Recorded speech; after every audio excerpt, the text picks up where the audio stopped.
must be cautious. Welcome to the Nerd Party. Hi, this is Nick Anastasiou, story editor on Star Wars The Clone Wars and Star Wars Bad Batch. And you are listening to Aggressive Negotiations.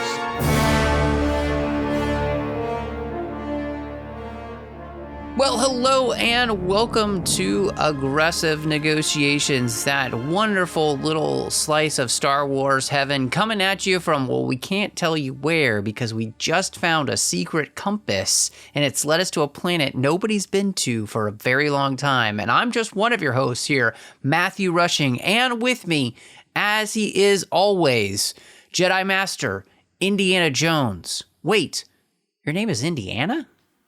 I was named after the Wookiee, actually. Oh, yes. Oh, wow. Was named after the Wookiee. Okay. It's awkward. It made holidays weird because the presents always got mixed up. It's like, who is this for, really?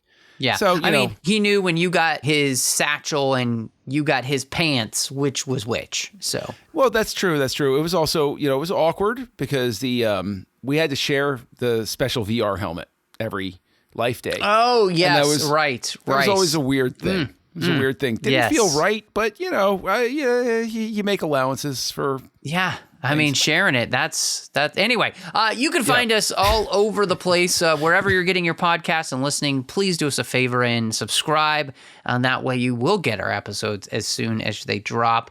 Of course, so we would love it if you would interact with us and follow us on social media. On X, where you can find us at The Jedi Masters, and you've got the entire network there as well, at Join Nerd Party.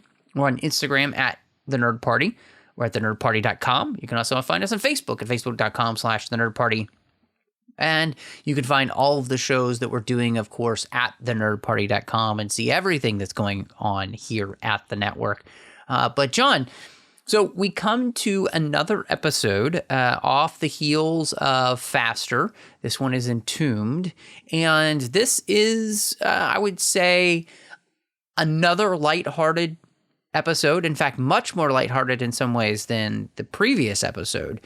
This is very much an adventure episode in the kin to a Tomb Raider game or Indiana Jones. That is very much what this episode is. And so, how did you feel coming into this episode, knowing that, we're not really going to touch on kind of, in some ways, the mythology that we've been building, but we might be touching on some mythology that we've never touched on before in Star Wars at all. I was caught a little off guard by this episode because, in all honesty, knowing that, how many episodes we have, I honestly expected it would have been faster as an episode and then right back into something more along the lines of Solitary Clone. So we'd have our deep 3-episode arc, breather, start another 3 deep arc sort of thing. So the fact that it was another standalone was a little weird at first as I was getting into it, where I was kind of like, oh, okay, this is what we're doing. But additionally, especially with the ominous tones from the ending of the previous episode, to have Sid completely AWOL basically in this episode, that was weird.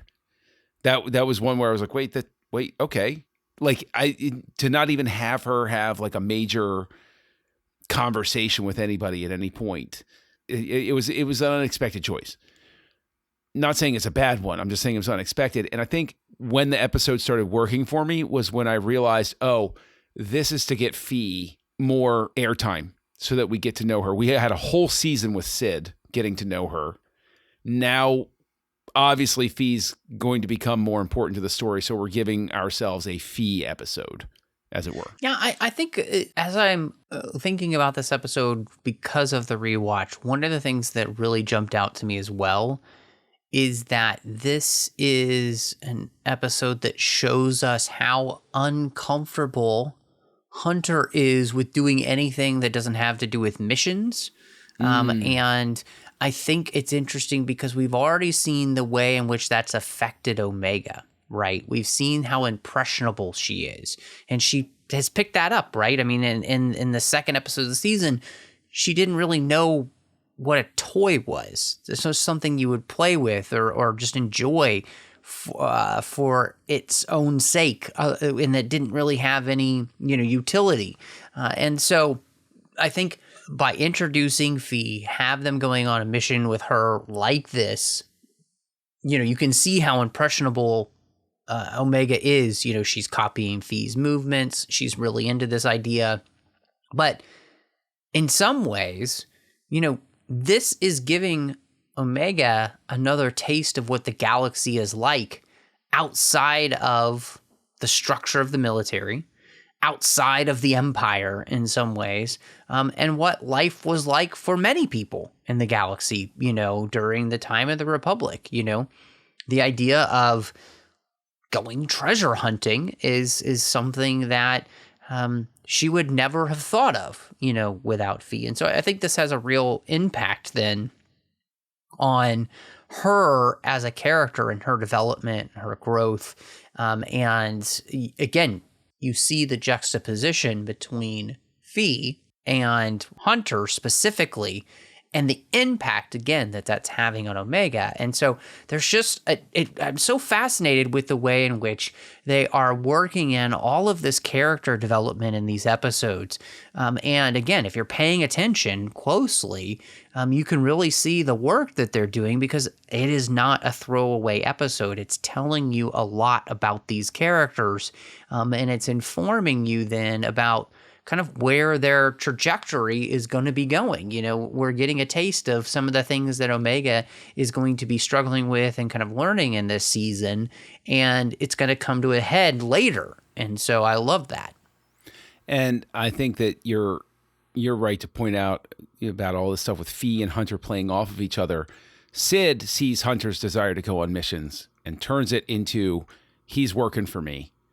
Phee sees it, and she's more about, oh, yeah, this is going to be a lot of fun. Hey, kid, come with me. And she knows Hunter's going to go. Like, she's not hiring them to go. She's basically saying, like, no, come on. This is going to be, let's get together. We're going to hop in the ship. We're going to go off and do a thing. It's a different approach to life sort of thing. I like the fact as well that. Well, she's treating them like friends. Yeah. Like, come with us. Let's go on an adventure, Well, she has her own ulterior motive, but she's somebody who has this energy of, she wouldn't understand why somebody wouldn't want to do the fun thing. Right? Oh, you're coming with me just because, it's fun. Like, we all know people like that, where they're like, okay, come on, let's go. And you're like, okay, sure, I'll go. But I think also we kicked off with a lot of Indiana Jones jokes, but I like the fact that we don't necessarily want a Han Solo type of scoundrel. So to get an Indiana Jones type of scoundrel who is a liberator of artifacts, and that's what she's all about, being a treasure hunter, how can you not enjoy that? Like, that's a fun type of character that has always been Star Wars adjacent, and now we've got an actual person who's in it for Temple of Doom, Indiana Jones, Fortune and Glory. Yeah, her being an Indiana Jones type, and like you said, I think it just creates a good sense of adventure. But there are so many layers of references in this episode. Oh, geez. Yeah. There are layers of references to, things like the Fallen Order video games type of thing. The idea of the ancients. There's this whole idea of, like you said, Indiana Jones, Tomb Raider, but we've also got the Fifth Element in there with the blocks that they use. And the laser dish that lights up is basically the same dish as the Enterprise E's deflector dish, just in blue instead of orange, which I thought was a really fun look. And so it's like, there's just so many layers to this where you can tell that the animators were having a blast putting this together, and just like, do you get this one? Well, I think that the best reference, in my opinion, that I think is pretty much there for anybody who's a fan of like Studio Ghibli stuff, is the reference to Nausicaa and the Valley of the Winds, where that Doomsday Machine looks like the Doomsday Machine big monster thingy that wakes up at the end of Nausicaa, that destroyed the world. And that's the whole, that's the big doomsday machine. We can't ever activate one of those things again. In Nausicaa, it's all it's all a metaphor for nuclear weaponry and everything like that. But like here, it works as well. It's like, oh, look, here's this desolate planet that's gray and it's a husk of its old self, and we activate this thing, and it's like, oh, that's how that happened. Okay, good to know. This big unstoppable machine, might have been more than one of them. They're just having a blast with these things. No pun intended. But I like the fact as well that the interior design of it, this is something I consider very thoughtful, is a lot of times there's this impulse when you see quote unquote ancient machinery that it seems almost animated by magic. But when Phee is climbing around in the insides of it, trying to get the block back, trying to get the heart back, you see cabling and you see all of these things and you're like, oh, well, it's not familiar to me. However, it's put together. It's a machine. Like when I get on the insides, it looks like a machine. Here's an interesting thing I want to float by you. When I saw it activate this time and they were inside basically the command bridge, I got a sense of Morgan Elsbeth's ship in Ahsoka. Ooh. That is very interesting. And I think same sort of feel and lines and lighting. I mean, not exactly one-to-one, but similar. No, I get what you're going for, though, and what you're saying. And just thinking of the lined nature of the inside that creates kind of the lighting and everything as well. And the map work that we got in, the Ahsoka series. And, of course, knowing that, these people learn to tame space whales so they could get to another galaxy and all this. So, yeah, the idea of this having something to do with ancients and them creating a device that destroyed themselves. I think, like you said, you're playing with so many great ideas here that harken back to like Godzilla type films and everything with creating the atomic weapon that destroys us, and all of that kind of stuff. So I think all of that's awesome. And the other beauty of this episode to me is that they find a compass that leads them to a weapon to which you could absolutely see Palpatine wanting to use, to find a way to recreate. And the thing to me is that this episode, by them destroying it, they take a weapon off the table that the Empire could have used. It's akin in some ways to the way Rebels takes away the fighter that Thrawn was working on. TIE Defender, yeah. The TIE Defender. Thank you. But this one was completely unintentional. But you just know that this is the type of stuff that Palpatine would be looking for in the galaxy and would love to come across. The same way they did with the Zillo Beast. And maybe to hide in his special little mountain somewhere. Yes, exactly. Maybe. Yeah. All I wanted was a freaking laser beam with, Yeah, sharks with laser beams on their heads. Okay. That'll be for the next series. But what I like is this is a bit of world building because we talked about it with Faster. This is a bit of Star Wars galaxy world building, giving a sense of history in that they just found this thing laying there. And so, you have the accidental discovery and those sorts of things. But what it does is it layers on this idea that I think also ties into what the Ahsoka show and what Rebels went into and Clone Wars as well. The idea that there is a civilization even older that's gone away, that these things go through cycles, and that it really ties into that idea that things move in cycles, civilizations rise and fall. And why would we think that the arc of galactic history had never advanced to the point of a Death Star before, right? The Death Star is a unique thing, but it's really a variation on a theme. Mm-hmm. And it's a theme that's been playing throughout the history of the entire galaxy, which would be inevitable. It would have to. There's no way it couldn't. And, it was probably just sectioned off better and harder to access, systems could destroy themselves without other systems knowing about it until you had one centralized government that, could dominate them all. But I think that that is a thing that's easy to overlook, is that it's important to have something like this so that you can say, oh, okay, we've been here before. Mm-hmm. Yeah, the same way that let's say you go, just because it, my own faith tradition, like I think of something like the Tower of Babel, which speaks to the idea that like, oh no, they built all these great big technological things and everything's great, and it got wiped out and they had to start over, sort of thing. And even ties into like some of the stuff that used to be dismissed as crank-like in the 90s, but we're all sort of like plugging into now this idea that maybe there was an even more ancient human civilization that did go through some sort of apocalypse. Right.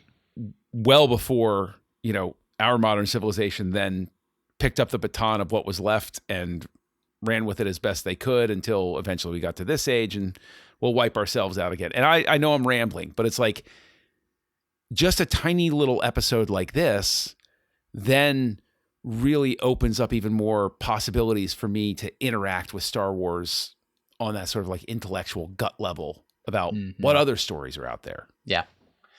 Yeah, I think, one of the things that Star Wars did, of course, all the way back even in 1977, right, is you open with a crawl, right, which sets the story. And even before the crawl, it tells you a long, long time ago in a galaxy far, far away. So it's setting a context. And then it sets it in a universe where you can tell there was history that came before, and then there's stuff that's going to happen afterwards. And we're kind of in the now. So what's happening now? Now is happening now. When will then be? Soon, and so I think that that's something that this does too, right? This helps ground the fact that, yes, the galaxy has been around for a long time, and there have been civilizations that have risen and fallen, that have died because of choices that they've made, cataclysms that have happened. So just like our own world, we have civilizations built on civilizations, and it makes it fun. I think that's what Star Wars, we kind of forget sometimes that it can just be fun. And so I think that this episode brings some of that fun in. And I would say it's good for it to bring some fun in here at the beginning of this season, because as we know, this season and where it's going is the Empire Strikes Back of this show. And it's going to get pretty dark, with what happens, especially when we start to peel back even more of the layers of, what they want with Omega, what they're trying to do with that. And then those are the things that we're fully, I think, going to finally explore in the third season. And these two episodes together, of Faster and then Entombed, are really enjoyable. And this one, again, I think, like Faster, it's the character work and really setting up Omega. We're setting up the character Phee. We're still setting up the relationship between like her and Tech. We're also setting up her relationship with the rest of the clones. We're setting up the relationships that the clones have with Omega, especially Hunter. It's just all of these little things that are happening, to which I think make this an enjoyable episode. Plus, I think every show, even if it's serialized, it's nice to have those episodes that you can kind of just pop on and enjoy and not necessarily feel like, oh, now I've got to watch 4 more episodes because they all connected and I can't stop, right? This is one of those episodes in The Bad Batch. Or I have to watch 3 episodes before it to get... Exactly, right. Yeah, some of the... I actually just recently started rewatching, just on a lark, the original series of Star Trek. And it's like, because I put in disc 1 and it's like, oh, the man, they're they have them arranged in air date order. And everybody knows Man Trap was technically the 4th episode or something like that, but they aired it first because that's the decision that they made. And then actually the actual pilot was number 4. Like, and so like, so which one is number 1? And then you look at it and you're like, it kind of doesn't matter, does it? And so episodes like that can be fun, where it's like, it's okay. We'll take what we can get. Now, the thing is, I'm afraid, before we go, that people are, and it's unfounded, I'm sure, but like, was there anything about this episode you didn't like? Because, obviously we've been just really loving the whole series, and we've had a lot of positive comments. And this is not a loaded question to try to like set you up so that I can say, well, this is what I had a problem with. Because I'll lay my cards on the table. I didn't have a problem with anything in the episode. I loved even the music cues sounded a lot like Indiana Jones at certain points. And I was like, oh, okay, cool. And, I liked it. Was there anything that didn't work? Was there anything you wish they had done differently? Yeah, I'm glad that you asked the question, because I think it's a good one. But I find myself like you, where this was just an episode that I just enjoyed. I loved what they were doing. I loved all the references. And like you said, I think the music is a standout in this episode, in the sense of bringing back all of those feelings of watching those adventure type films like Indiana Jones and whatnot. So I got a kick out of it, and I actually just got a kick out of rewatching it. And again, I think I'm really enjoying the way even these type of episodes that don't have as much to do with the overarching massive mythology that they're building for the show. The look and the feel of this episode is just so good. Like, again, it's where the animation is just, it's so subtle, right, in this episode. But man, the stuff they're doing, and the lighting is usually the thing where I feel like this show has so progressed. The lighting choices that they're making, like when Omega does this, she's looking through the compass, and she's seeing it in a different light and everything. Yeah, those are the type of things that I love getting in the episode, where because there isn't a ton going on, you get to focus on the little stuff, and that's the type of thing that I just enjoy. So, I mean, I'm sure people can think, they just fanboys or whatever, but legitimately, it's kind of like how I feel about, and I know people don't love, and a lot of people didn't love Star Trek Enterprise, but like I really enjoy Star Trek Enterprise, and I also enjoy the first 2 seasons of Star Trek Enterprise a lot more than other people do.